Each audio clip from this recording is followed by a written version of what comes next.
자, 오늘 이제 행복 철학 네 번째 주제로 자유에 대해서 좀 이야기를 나눠보도록 하죠. 인간이 가지고 있는 이제 여러 특성들 중에 가장 아름다운 특성이자 어떻게 보면 이제 인간을 가장 고통스럽게 하는 이제 특성이라고 이야기할 수가 있는데, 그게 바로 이제 인간이라고 하는 것은 자유를 저주받은 존재다, 자유롭도록 저주받은 존재다라고 하는 거죠. 어떻게 보면 이제 계속 그 독립적인 삶을 살기 위해서, 그리고 이제 그런 삶을 지향하기 위해서 인간이 몸부림치는 이런 어떤 모습들이 이 자유라고 하는 방식으로 인간에게 주어져 있는 어떤 실존적 상황이다라고 이제 이야기를 할 수가 있어요. 뭐 계속해서 이제 반복적으로 이야기하지만, 여러분들 700만 년 전에 우리는 침팬지와 같은 영장류에 속했었고, 그래서 우리 형제 침팬지로부터 우리가 독립해서 지금 호모 사피엔스 사피엔스라고 하는 지혜로운 인간으로 진화가 되었는데, 자, 이런 과정들이 그렇게 쉽지 않았다라고 하는 거죠. 왜냐하면 침팬지들은, 또 우리의 사촌 영장류들은 그냥 아프리카 초원에서 아니면 이제 산림에서 그냥 과일 따먹고 자기들끼리 야구 강식의 어떤 자연 생태계에 남아서 살았다라면, 인간은 그런 어떤 초원, 우리의 낙원이라고 할 수 있는 곳들을 떠나서 아프리카를 또 벗어나고, 그 다음에 이제 5대 양극적으로 이제 퍼져나가면서 다양한 형태의 이제 생태적인 환경 속에서 어떻게 보면 이제 인간의 삶 또는 문명, 이런 것들을 좀 갖고 왔다라고 이제 이야기할 수 있고, 그런 어떤 부단한 어떤 노력들이 지금 이제 인간의 모습으로 변모되었다라고 이제 이야기하고 있죠.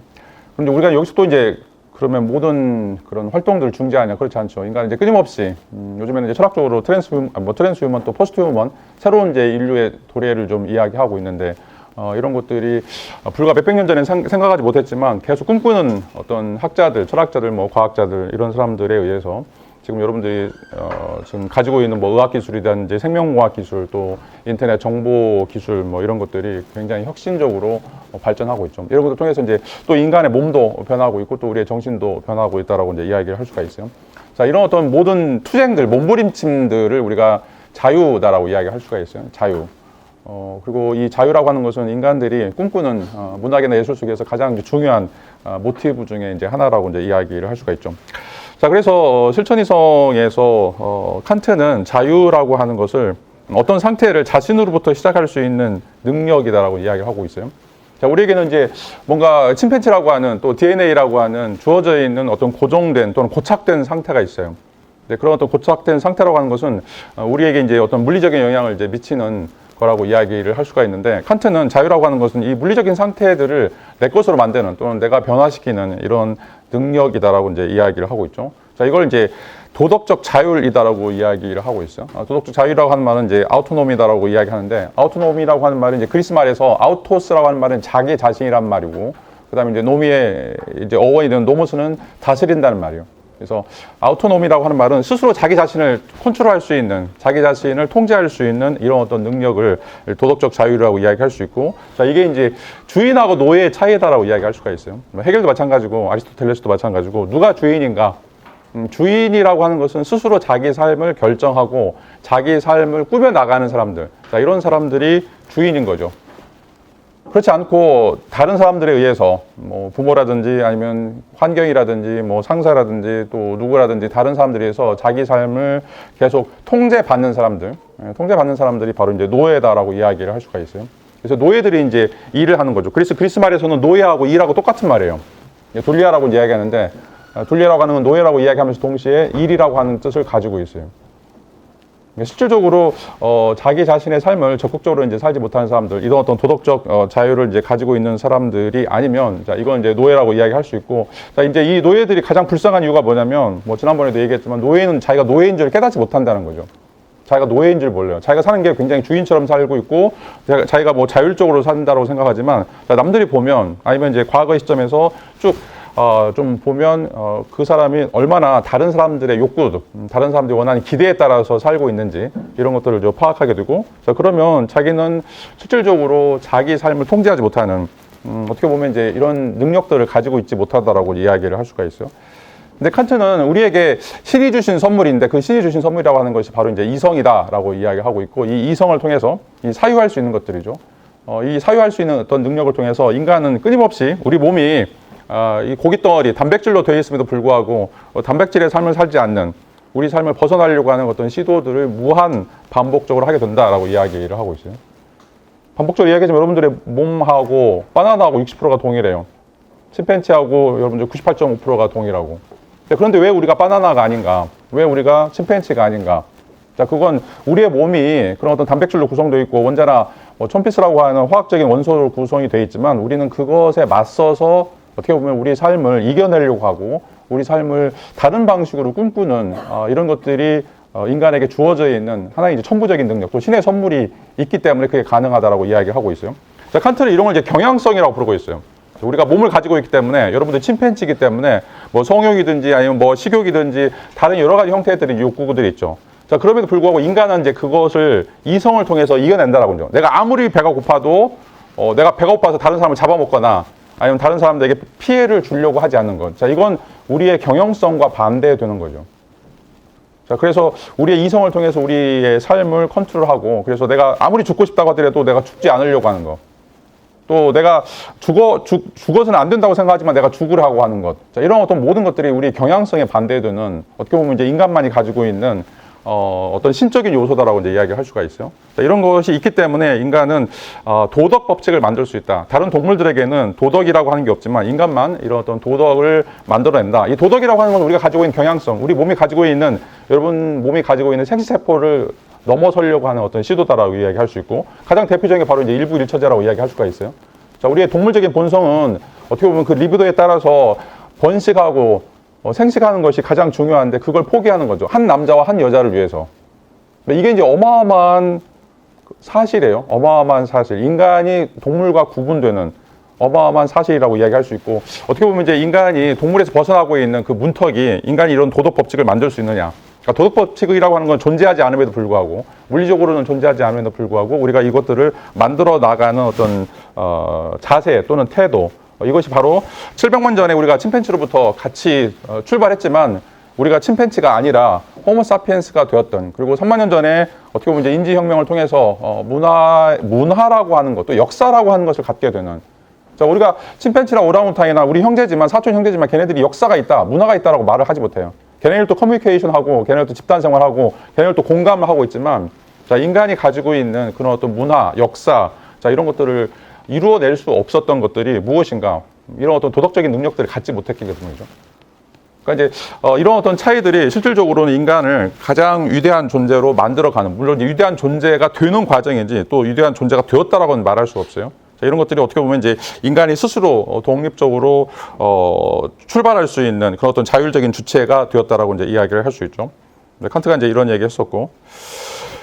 자, 근데 이제 이런 주장이 이제 우리가 계몽주의라고 하는 17세기, 18세기 특별히 이제 과학혁명 이후 1543년 이후에 등장했던 굉장히 찬란했던 철학적 사조라고 이야기할 수가 있어요. 그래서 인간들이 가지고 있는 이 감정 또는 이제 어떤 관습 또 종교적인 어떤 삶들 자 이런 것들을 좀 벗어나서 인간이 스스로 독립하자. 그래서 이제 신화나 관습이나 문화적인 이런 것들이 이제 얽매여가지고 자 인간들이 어떻게 보면 이제 노예적인 그런 어떤 삶을 살았는데 자 이런 것을 이제 벗어나려고 했던 그런 어떤 시도들이 실질적으로는 이 계몽주의 출발점이라고 이야기할 수가 있어요. 인라이트먼트라고 이제 이야기하죠. 우리의 빛을 비춰주는 그 빛이라고 하는 것은 어떻게 보면 이제 이성이다라고 이야기를 할 수가 있어요. 그 서울대 이제 그 표시가 문장 마크가 베리타스 룩스 베아인데 빛은 나의 이제 진리는 나의 빛이다라고 하는 거죠. 자 이게 이제 계몽주의의 표어다라고 이제 이야기를 할 수가 있어요. 자 근데 이제 이게 무너지는 사건이 드러나게 돼요. 이게 무너지는 사건이 특별히 1859년에 종의 기원이라고 하는 책이 등장하면서 이게 무너져요. 그게 뭐냐면 인간은 자 칸트까지만 하더라도 인간은 신의 자손이고 이 인간이 가지고 있는 신의 어떤 요소들이 우리에게 주어져 있다라고 이제 이야기하고 있는데 1859년에 나왔던 종의 기원에서는 인간은 여전히 침팬지에 불과하다라고 이야기를 하고 있고 인간이 이제 하고 있는 어떤 다양한 형태의 행위들이라고 하는 것들도 여전히 침팬지적인 요소를 벗어날 수 없다라고 하는 이제 선언을 내리게 되죠. 그다음에 이제 또 다른 이제 책이 등장하게 되는데 그게 이제 1900년도 나왔던 꿈의 분석이라고 하는 책이에요. 프로이드가 이제 내고 있는 꿈의 분석이라고 하는 책인데 이 1900년도에 나온 책에서는 자 인간은 자 무의식이라고 하는 어떤 본능들을 가지고 있고 그 무의식이라고 하는 본능에 의해서 인간이 이성적인 판단을 하게 되는데 그 이성적인 판단이라고 하는 것은 실질적으로 무의식과 부모로부터 이제 36개월 또는 이제 40개월 동안 거쳐가면서 우리가 내재화시키고 있는 초자, 부모가 갖고 있는 어떤 도덕적인 또는 종교적인 어떤 관습들, 자, 그런 것들이 우리 내부에서 서로 갈등을 하게 되고 그 갈등의 결과물들이 우리에게 의식이라고 하는 것이 등장한다라고 이제 이야기를 하고 있어요. 자, 또 다른 책은 1867년부터 1900년까지 나온 게 이제 자본론이라고 하는 책인데, 이 자본론이라고 하는 책에서 막스는 자, 인간이 가지고 있는 문화, 정신적인 영역은 전부 다 물질적인 토대다. 왜냐하면 자, 돈 버는 사람들만, 자본가들만 이런 어떤 정신적인 문화적인 것들을 구가할 수 있지, 실질적으로 우리가 대중이라고 이야기할 수 있는 자, 일반인들은 전혀 그런 것을 누릴 수도 없고 만들어낼 수도 없다. 그렇다고 하면 실질적으로 우리 삶의 가장 근본적인 토대는 경제적인 활동, 자, 물리적인 어떤 활동들이다라고 이야기하면서 다시 유물론으로 이제 돌아가는 그런 사상들을 보여주고 있어요. 자, 이게 이제 어떻게 보면 이제 19세기 등장했던 3대 비판서 중에 하나인데, 이 3대 비판서들이 칸트가 생각하고 있던 우리는 자율적인 존재다. 우리는 어떤 의식을 통해서 세계를 영위해 나가고 있다. 그리고 인간이 그런 의미에서 어떻게 보면 실질적으로 신과 같은 그런 도덕적인 영역들을 구축할 수 있다라고 하는 것이 실패로 돌아가는, 어떻게 보면 이제 칸트가 꿈꾸고 있었던 그런 계몽주의의 환상, 또 세계 낙관론들을 완전히 붕괴시켜버리는 거대 혁명들이 일어났다고 이제 이야기를 할 수가 있어요. 자, 그런 의미에서 인간이 이제 과연 자유로운가라고 하는 거죠. 인간이 이런 어떤 자유를 누릴 수 있을 것인가라고 하는 이제 물음들이 던져지게 되고, 그리고 인간에게 이제 주어져 있는, 아까도 얘기하신 것처럼 우리에게는 침팬치라고 하는 DNA, 또 정신분석에서 이야기하는 우리에게 무의식이라고 하는 어떤 또 다른 거, 그 다음에 또 막스가 이야기하는 우리의 삶을 구성하고 있는 어떤 물리적인 구성들, 경제활동들, 자, 이런 어떤 생산활동들이 우리의 정신들을 100% 지배한다는 거죠. 그래서 문의는 마치 초월적이고 신적이고 영적인 것처럼 보여지는데, 그 내부를 분석하면 그 안에는 여전히 우리에게는 침팬지적인 요소가 있고 무의식적인 요소가 있고 경제활동과 관련된 요소들이 있다라고 이야기하면서 주체라고 하는 건 존재하지 않는다라고 하는 거예요. 주체라고 하는 것은 그 어떤 그림자처럼 현상일 뿐이고, 실제로 우리를 만들어가는 그 백그라운드로서 우리의 침팬지의 모습, 무의식의 모습, 그다음에 경제 또는 이제 생산활동의 모습, 이런 것들이 우리의 근본적인 출발점이다라고 이제 이야기를 하고 있어요. 자, 정신분석은 여러분 이제 잘 아는 것처럼 이드라고 하는 거, 또는 이제 이드라고 하는 어떤 리비도의 상태, 성적 본능이라고 하는 것이 우리에게 있고, 우리가 이제 그것들은 생식세포를 가지고 있기 때문에 여전히 드러나고 있는, 숨길 수 없는, 아무리 노력해도 우리 몸을 벗어날 수가 없단 말이죠. 자, 그런 의미에서 인간이 가지고 있는 이런 어떤 그 무의식적인 것들이 있고, 그 무의식적인 것을 이제 지배하려고 하는 이 초자라고 하는 거. 자, 이거는 이제 종교적인 또는 사회적 관습이라고 하는 것들인데, 여러분들이 이제 어렸을 때 엄마로부터 또는 아빠로부터 또 성장하면서 사유화를 거치면서 여러분들이 갖게 되는 것들이죠. 자, 이 두 가지 것들이 우리 마음속에서 계속해서 싸움을 벌이게 돼요. 경쟁을 하게 되고, 자, 그 경쟁의 결과물로 나오는 것이 우리의 의식이라고 하는 것, 주체다라고 이야기하는 것이 바로 이제 정신분석학에서 던지고 있는 의식의 정의죠. 의식이라고 하는 것은 존재하는 것이 아니라 만들어진 것이다. 이 초자와 이드라고 하는 그 둘 사이의 그 권력 투쟁을 통해서 만들어진 것이다라고 이야기하고 있고, 자, 이런 의미에서 나라고 하는 것은 여전히 실질적으로는 부모에게 주례한, 또는 부모가 우리에게 부여하고 있는 우리 공동체의 문화적 가치들, 자, 이런 것들이 우리에게 녹아져 있는 것뿐이다라고 이제 이야기를 할 수가 있어요. 자, 그래서 이제 여러분들 뭐 우스갯소리로 계속 이야기하지만, 기독교인들 꿈꿀 때 절대 부처님이 꿈에 안 나와요. 또 불교 신자들 꿈꿀 때 절대 예수님이나 천사가 안 나오고. 자, 왜 그러냐 이거죠. 자, 이게 이제 보편적인 현상이 아니라는 거예요. 우리가 어떤 방식으로 삶을 살아왔느냐라고 하는 거에 따라서, 우리가 믿는 종교라든지 사유화라든지 교육에 따라서, 자, 무엇을 정의할 때 항상 그런 것들이 100% 영향을 미친다라고 이야기를 할 수가 있어요. 자, 이제 이런 의미에서 이제 본다라면, 인간은 뭔가 이제 새롭게 시작하거나 아니면 자율적으로 어떤 판단을 한다라고 하는 것들을 우리가 전혀 발견할 수 없다라고 이제 이야기를 하고 있죠. 그래서 우리의 어떤 삶이라고 하는 것은 계속해서 그게 무의식이 됐든, 아니면 이제 어떤 침팬지적인 그런 어떤 유전자가 되었든, 또 경제적인 어떤 것이 됐든, 자, 이런 어떤 모든 것들에 의해서 뭉퉁거려져 가지고 인간이라고 하는 것들이 이제 만들어진다라고 이제 이야기를 할 수가 있어요. 자, 이런 어떤 주장을 이제 대표적으로 한 사람이 바로 라캉이라고 하는 이제 프랑스의 철학자인데, 이 프랑스의 철학자 이제 라캉은 내가 생각하는 거, 내가 원하는 거, 이런 모든 것들이 전부 다 나의 것이 아니다라고 이야기를 하고 있어요. 자, 그럼 누구 것인가? 바로 이제 타자의 욕망이라는 거죠. 다른 사람의 욕망이다. 다른 사람의 영향을 받고서 나는 이제 살아가게 된다라고 이제 이야기를 할 수가 있어요. 자, 그래서 내가 원하는 것처럼 보이지만, 내가 생각하는 것처럼 보이지만, 그 생각의 틀이라든지 아니면 생각을 하는 방식이라든지 아니면 내가 욕구하는 이런 어떤 모든 것들이 전부 다 자발적인 것이 아니다. 자율적인 것이 아니다라고 이야기할 수 있고, 자 그래서 우리에게 이제 주어져 있는 무엇이 좋은가, 무엇이 나쁜가, 자 이런 것들을 우리가 다른 사람들로부터 배우게 된다라고 이야기를 할 수가 있어요. 자 이걸 이제 니체는 도덕의 계보학이라고 이야기하고 있어요. 자, 우리에게 이제 좋다, 우리에게 나쁘다라고 하는 것이 하나의 이제 용어적인 개념적 정의로 이제 우리에게 굳어지게 되는데, 자 그런 것들을 따져가면, 고고학처럼 이제 따져가면 그런 용어들이 이제 왜 만들어졌을까? 그런 용어들이 이제 왜 사용되었을까라고 하는 것들을 이제 발견해 보면, 뭔가 그런 어떤 용어들을 통해서 실질적으로는 이익을 취하는 집단들이 있고, 그 이익을 또 갈취당하는 어떤 집단들이 있고, 그걸 이제 막기 위해서, 그런 불의를 좀 막기 위해서 이제 신화처럼 뭐 이건 이제 신의 뜻이다, 또 이제 이것은 우리에게 이제 주어져 있는 어떤 영혼의 특성이다라고 이제 이야기하면서, 자 그런 어떤 장막을 치는 것들이 바로 이제 도덕의 계보학에서 이야기하는 도덕적 용어다라고 이야기를 하고 있어요. 이런 의미에서 이제 니체는 도덕이라고 하는 것은 실질적으로는 사람들의 강자들이 살아남기 위해서, 아니면 이제 초인들이 살기 위해서 만들어놓은 거짓말에 불구하고, 그런 어떤 거짓말을 일반인들, 대중들이 자기 내재화시키면서 마치 이게 이제 도덕적인 선이니까 내가 피해를 감수해야 돼, 내가 참고 살아야 돼, 자 이런 방식으로 사고하도록 만든 것이다라고 이제 이야기를 하고 있어요. 절대로 어떤 신이든지 아니면 또 초월적인 그런 어떤 기원을 갖는 것이 아니라, 우리가 살고 있는 그런 삶의 사회에서 약자들이 생존하기 위해서, 또는 이제 강자들이 약자들을 지배하기 위해서 만들어 놓은 것이 바로 도덕이다, 윤리다라고 이제 이야기를 할 수가 있죠. 자, 그래서 이제 플라톤은 국가 이권에서 그런 이야기 하죠. 정의라고 하는 것은 강자의 이익이다라고 하는 거죠. 자, 우리가 법을 지킨다, 도덕적인 법률을 지킨다라고 이제 얘기할 때 그 법을 누가 만드느냐? 다 국회의원들, 강자들이죠.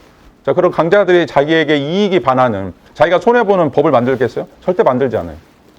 자, 이게 트라시마코스가, 소피스트인데 트라시마코스가 던지고 있는 이제 물음인데, 역사에서 적어도 모든 법들은 자 이런 어떤 강자의 이익들을 이제 대변하고 있는 것이다라고 이야기할 수 있고, 자 우리가 법을 지킨다라고 하는 것조차도 어떻게 보면 그 강자들이 삶에 이바지하는 것이다라고 이제 이야기를 할 수가 있어요.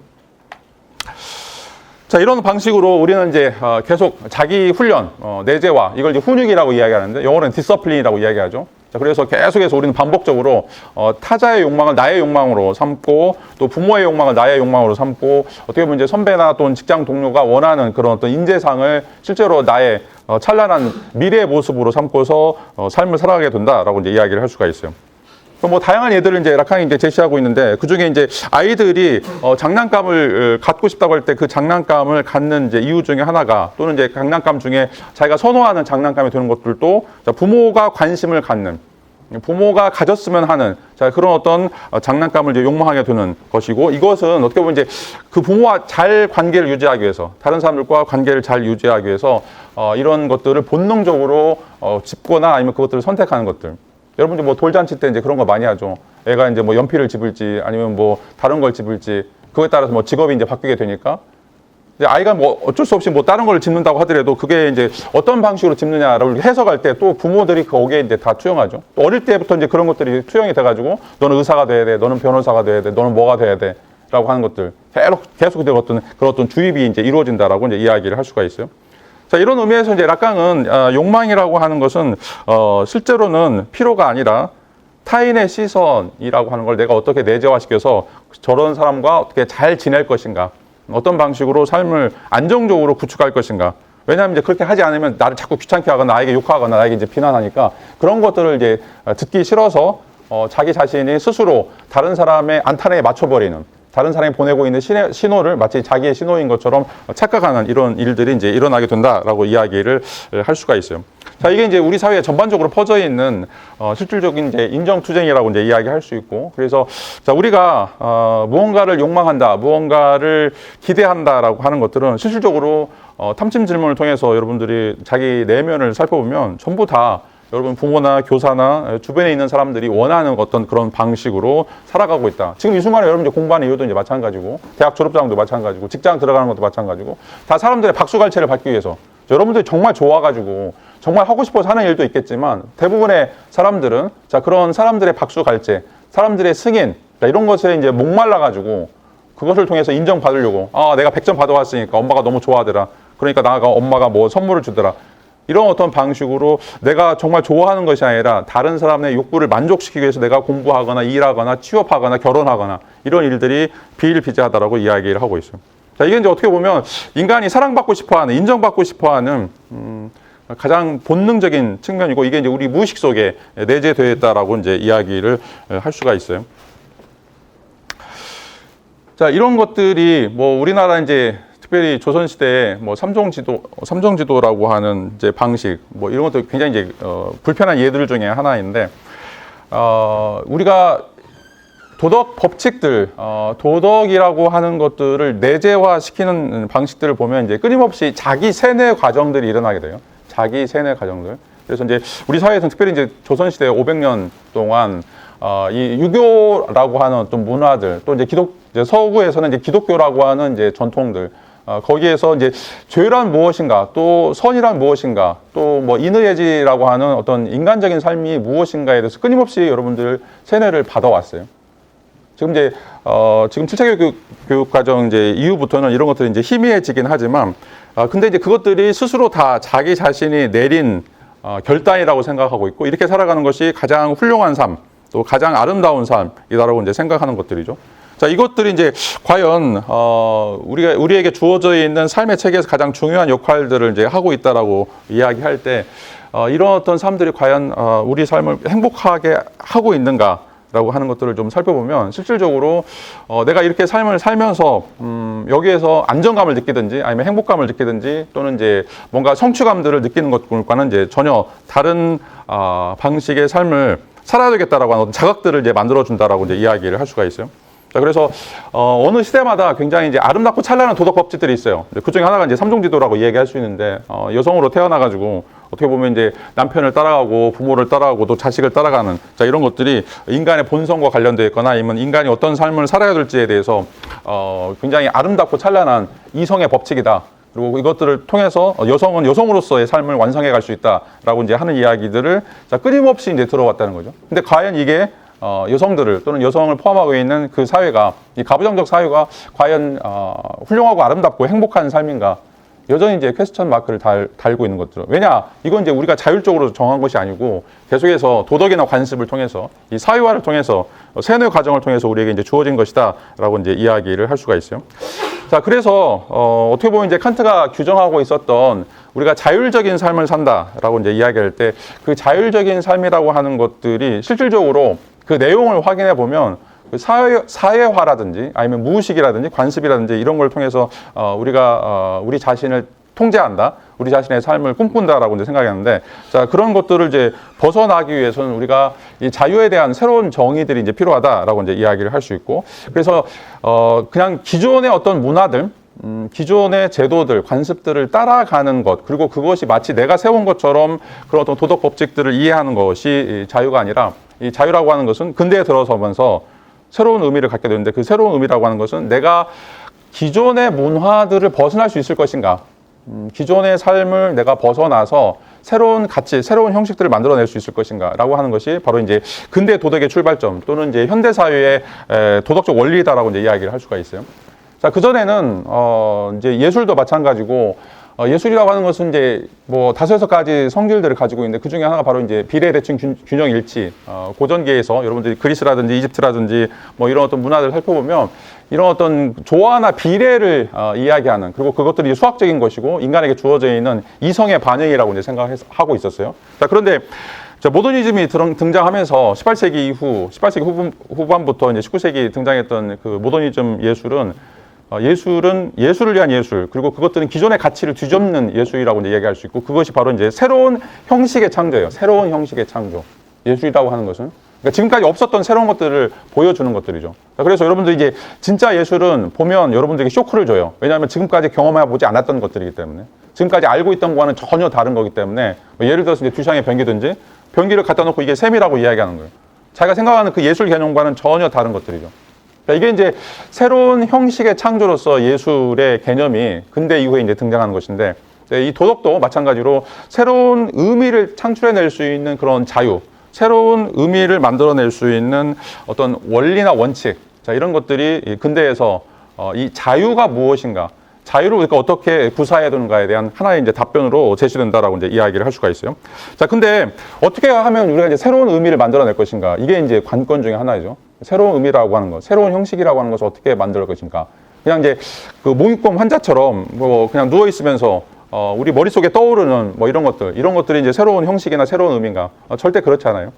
새로운 형식과 이제 새로운 의미라고 하는 것은 어떻게 보면 이제 우리 사회를 계속해서 바꿔 나가는 그런 어떤 역할들을 하는 건데, 자, 그게 이제 아까 초반에도 이제 얘기했지만 인간이 침팬지로부터 이제 벗어나는 것들이죠.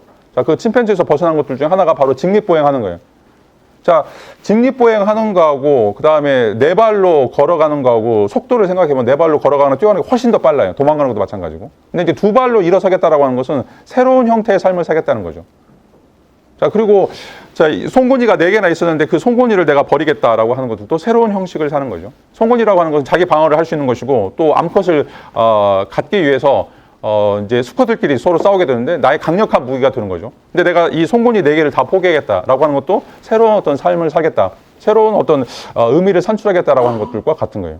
자, 인간은 끊임없이 이 진화 과정 속에서 변해가는 것들을 좀 살펴보면 새로운 삶의 방식, 새로운 세계를 꿈꾼다라고 이제 이야기를 할 수가 있어요. 자, 이런 것들을 이제 대표적으로 하는 사람들, 우리가 이제 예술가들, 철학가들이라고 이제 이야기를 할 수가 있죠. 자, 그렇다면 어떤 방식으로 새로운 의미, 새로운 삶을 살 수 있을 것인가?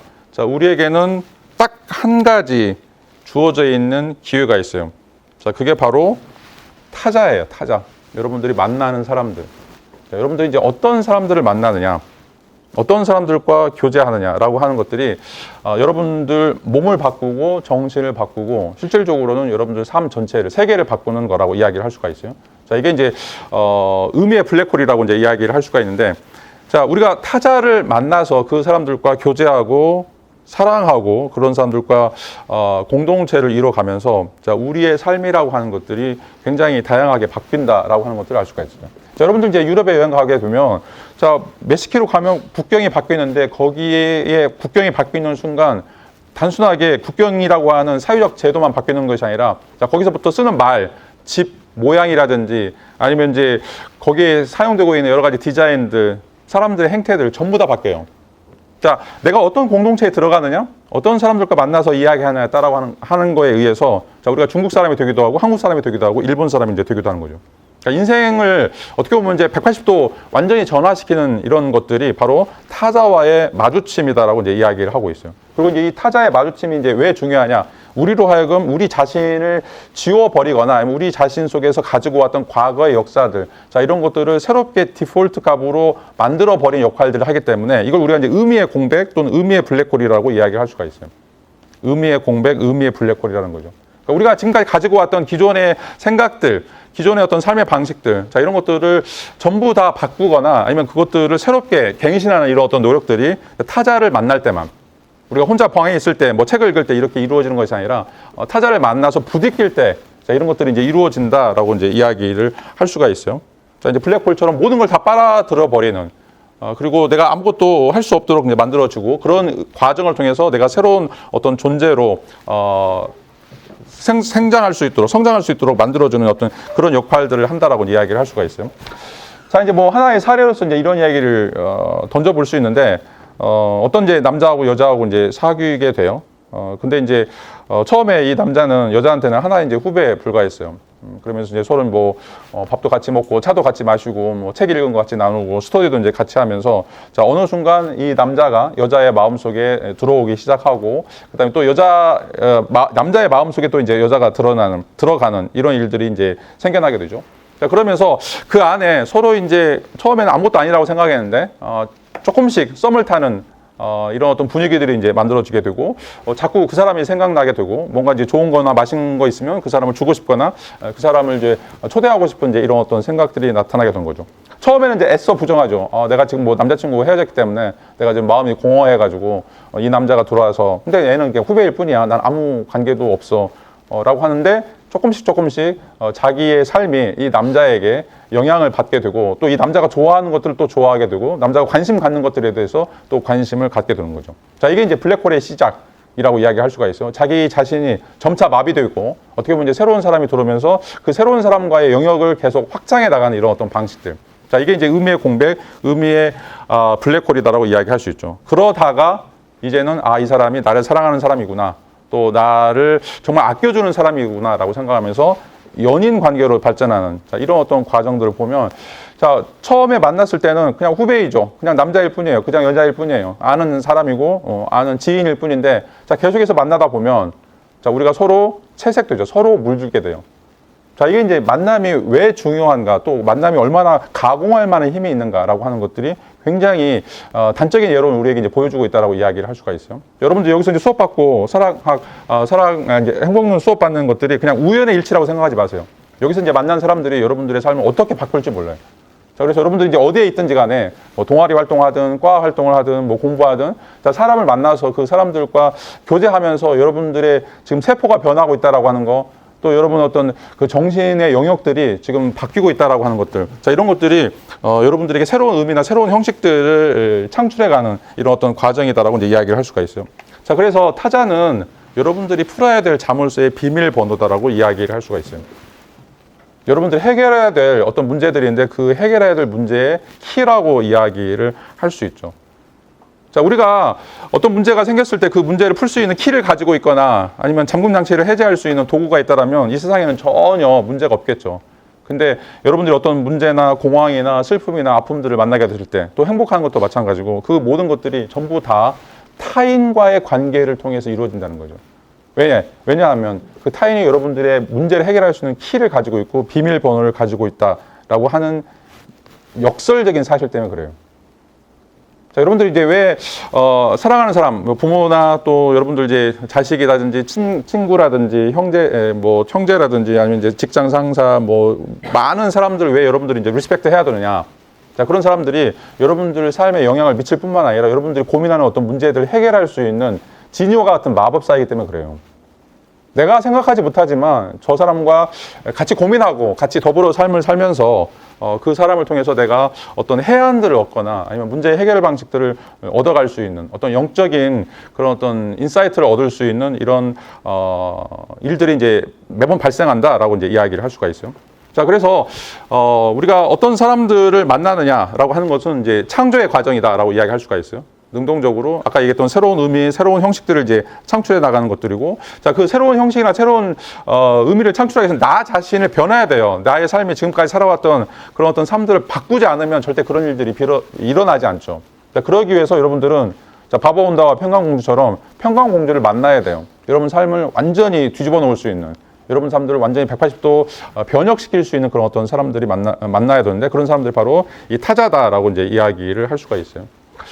저는 이제 공부 못해가지고 철학과에 들어왔는데, 철학과에 들어와가지고 철학의 적성에 맞았던 이유 중에 하나가 이제 두 분의 교수님들이었는데, 이제 한 분의 이제 교수님은 곽광재 교수님이라고 한상희 선생님 이제 지도 교수인데, 그 양반은 기독교를 까는 분이에요. 기독교에 대해서 엄청 많이 알고 있고, 기독교가 가짜다, 기독교는 쓰레기다, 기독교는 믿어서는 안 된다, 바보 천치들만 믿는다. 그걸 이제 매 수업 시간에 이야기했던 분이고, 한 분은 이제 강건규 교수님이라고, 이건 불교 철학하신 분인데, 성경에 있는 모든 내용들은 다 불경에 있다 라고 이야기하시는 거죠. 성경에 나오는 모든 구절, 뭐 마태복음이 됐든 창세기가 됐든 뭐 있든 다 불경에 있어. 다 그거 와서 또 확인을 해줘요. 그래서 예수님도 인도에 가가지고 부처님 제자가 됐다라고 이야기해요. 그러니까 그게 뭐 저한테는 엄청나게 센세이션했어요.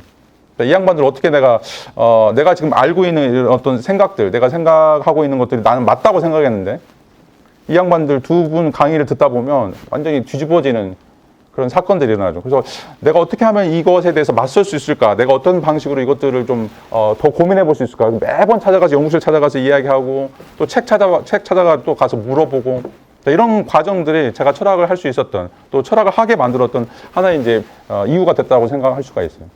그냥 만약 그런 만남들이 없었다라면 저는 뭐 철학에 관심도 없었을 거고, 근데 이제 그런 어떤 과정 통해서 실질적으로는 제가 이제 철학을 공부하게 되고, 철학을 좋아하게 되고, 또 정말 이제 이를 갈고 공부를 하게 했던 하나의 원동력이 됐다라고 이야기할 수가 있어요. 자, 여러분들이 누구를 만나느냐, 어떤 교수를 만나느냐, 어떤 동아리 선배들 만나느냐, 어떤 후배들 만나느냐, 자, 이게 여러분들 인생을 180도 바꿔버릴 수가 있어요.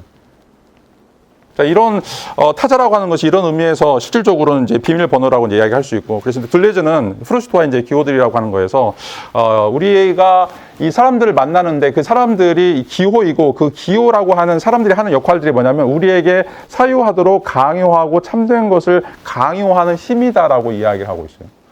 여러분들 만나는 사람들이 우리로 하여금 또 다른 것을 보게 하고, 또 다른 것을 생각하게 하고, 또 그 진리를 추구할 수 있도록 만들어주는 힘, 원천이 된다는 거죠. 배터리처럼 우리에게 그 에너지를 부여할 수 있는 그런 어떤 능력들을 갖게 된다라고 이제 이야기를 할 수가 있어요.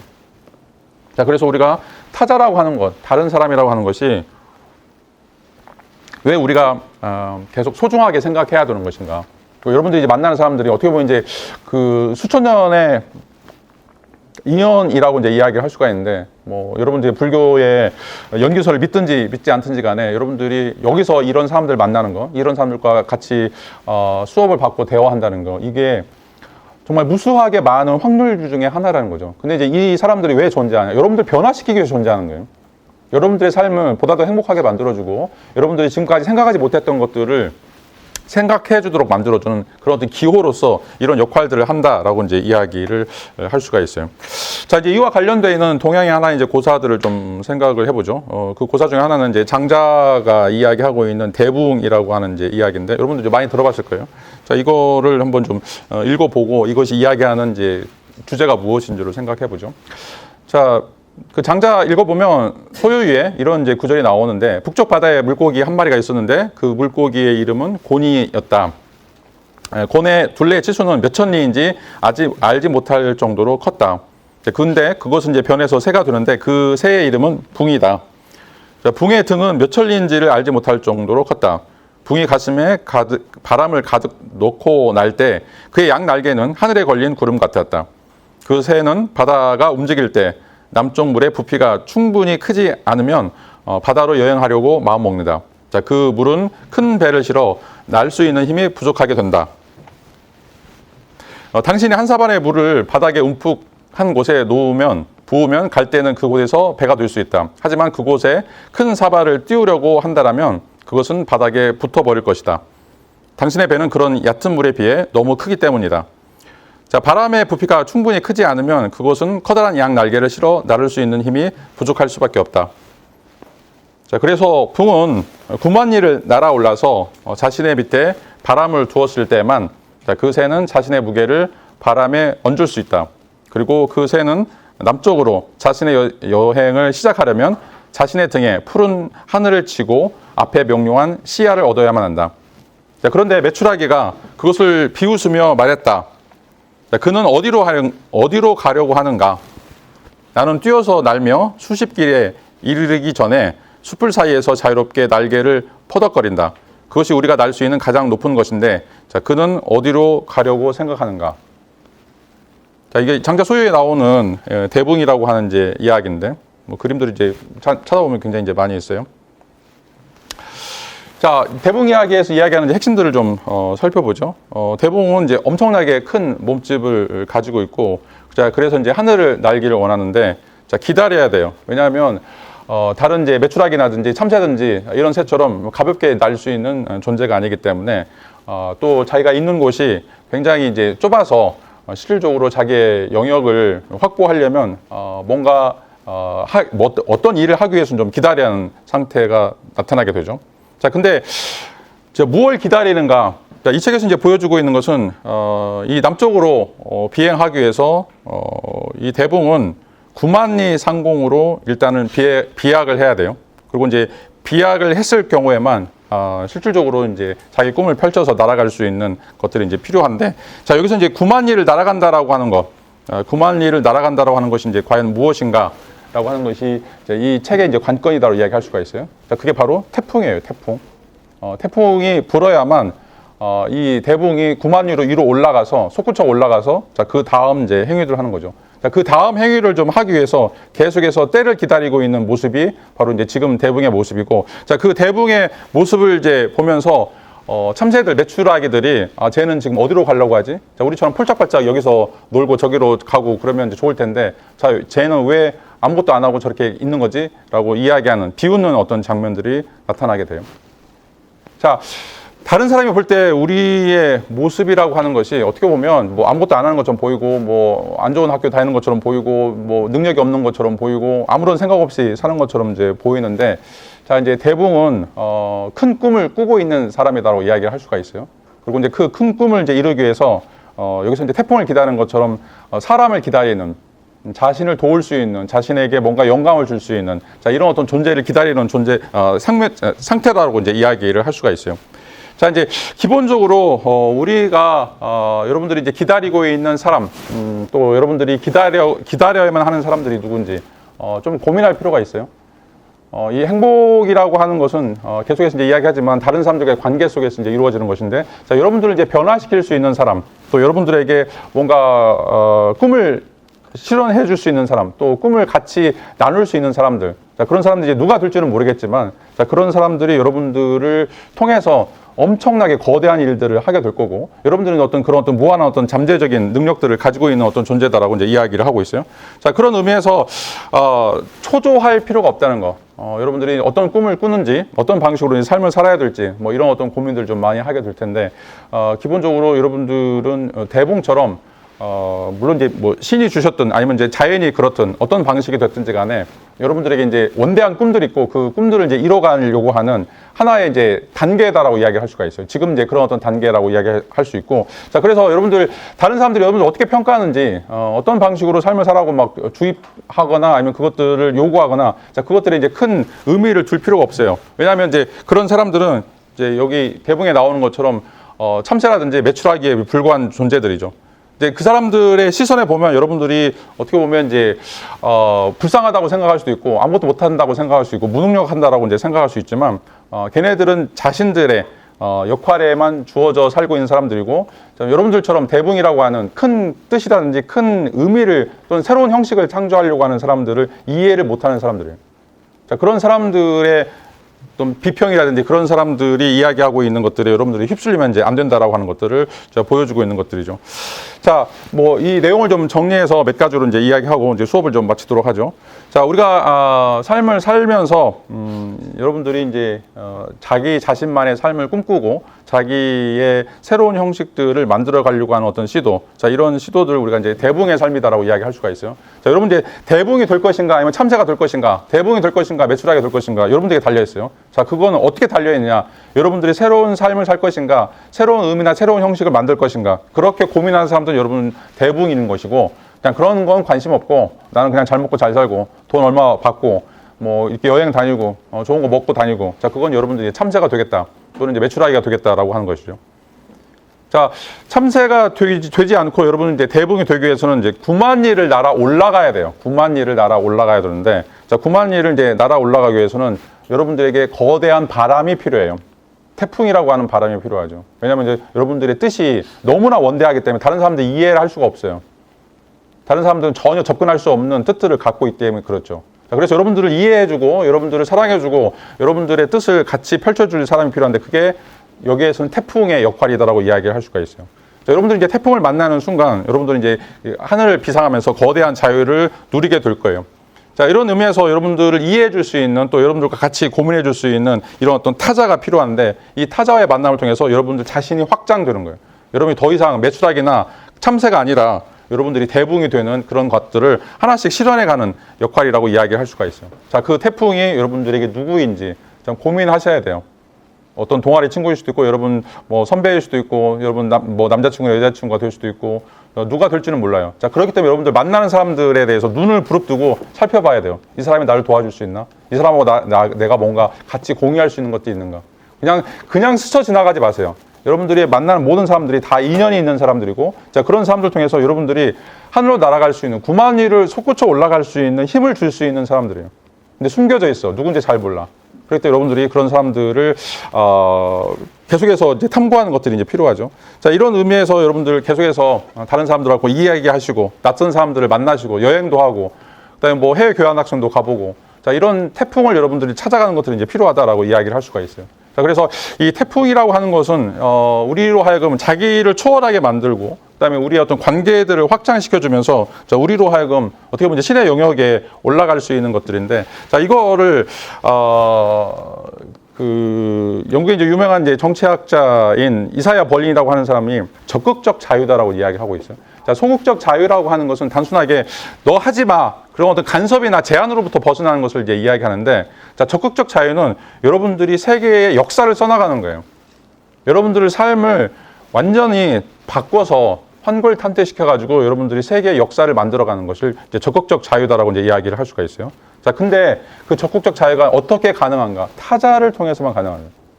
여러분들이 다른 사람, 어떤 사람들과 어떤 만남을 갖느냐, 어떤 삶으로 살게 될 것인가라고 하는 것은 여러분들 만나는 사람들에 의해서 결정된다. 그래서 이제 여러분들이 뭐 연애하는 것도 마찬가지고, 동아리 활동하는 거 마찬가지고, 뭐 스터디하는 것도 마찬가지고, 자, 이런 어떤 모든 것들이 다 여러분들을 바꿔가는, 어떻게 보면 여러분들 삶들에 대해서 여기서 이제 이야기하고 있는 응답 가능성들을 찾게 되는 어떤 과정이다라고 이야기를 할 수가 있어요. 자, 이제 결론적으로 이제 우리가 자율적인 존재다라고 하는 것을 이제 칸트는 꿈꿔왔었는데, 그 자율적인 존재라고 하는 것은 스스로 우리가 만들어갈 수 있는 것들은 없고, 인간은 타자에 의해서 만들어져 가고 있고, 또 타자에 의해서 욕망하고 있고, 또 타자에 의해서 행복이라고 하는 것들이 주어질 수밖에 없는 존재인데, 자, 그럼에도 불구하고 그런 어떤 타자를 통해서 우리가 어떻게 자유로워질 수 있을 것인가. 자, 그것이 바로 우리가 새로운 형식이나 새로운 의미를 만들어가는 것이다라고 이야기를 할 수가 있어요. 근데 이제 그것은 내가 나를 만들어가는 것이 아니라 내가 세계를 만나고 세계 속에서 다른 사람들과 더불어 살고, 그리고 그 과정에서 내가 부서지고 망가지고 변형되는 이런 과정들. 자, 이것이 바로 나를 진정한 나로 만들어주고 또 진정한 행복을 만들어주는 것이다 라고 이제 이야기를 할 수가 있어요. 그래서 자유로움이라고 하는 건 무엇인가? 자, 이건 이제 새로움과 열림이에요. 나를 완전히 개방하고 다른 사람들과 더불어서, 다른 사람들과 부딪히면서, 다른 사람들과 같이 공유하면서 나 자신을 새롭게 만들어가는 것이 바로 행복이다라고 이제 이야기를 할 수가 있어요. 자, 오늘 이제 이야기했던 내용들, 특별히 이제 대본과 관련해서 여러분들이 만나야 될 태풍이 누구인지, 또 여러분들을 도울 수 있는 타자가 이제 누구인지, 이런 것들 한 주간 좀 고민을 해봤으면 좋을 것 같아요. 자, 오늘 수업 여기서 마치도록 하겠습니다. 자, 감사합니다.